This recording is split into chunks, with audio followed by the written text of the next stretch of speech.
So in this video series, I will be using Ubuntu 20.04 and ROS Foxy.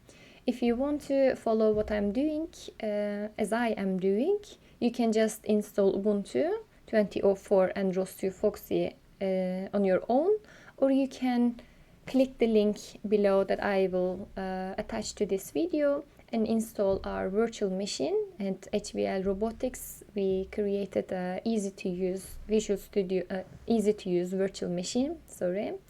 And you can just follow whatever I am doing easily from there. And to do that, you need to go to the install virtual machine link, and in the link below.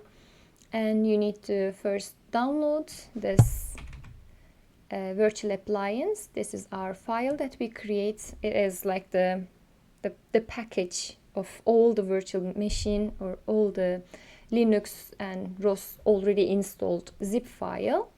And also you need a player to run this virtual machine, the zip file, which is called VMWare.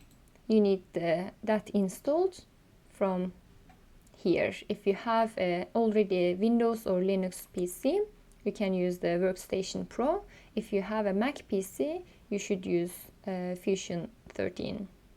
The new Mac PCs with the M2 chip, they have some issues running virtual machines. I hope you can solve it. Hi again. Now I'm editing the videos and I realized that I was a little bit harsh to Mac users. It seems like I was a bit too obvious that I don't like Mac or maybe Apple in general.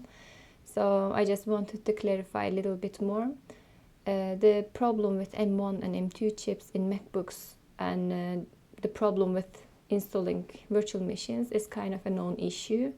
I will put some suggestions, some solution options to, if you want, you can just follow, and probably, hopefully, you will find a way to install a virtual machine.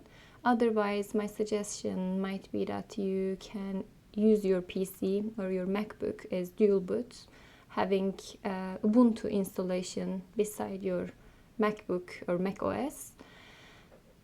Those are the only options as far as I know. There are people who manage to install VMware Fusion 13 on their MacBooks.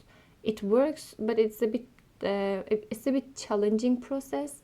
So you can just decide whatever you want to do, either some debugging and try to install your VMware Fusion, or make a dual boot installation with the Ubuntu distribution and the Fox and ROS distribution, as I mentioned in the beginning of the video. But I will put some links down below. I hope it helps.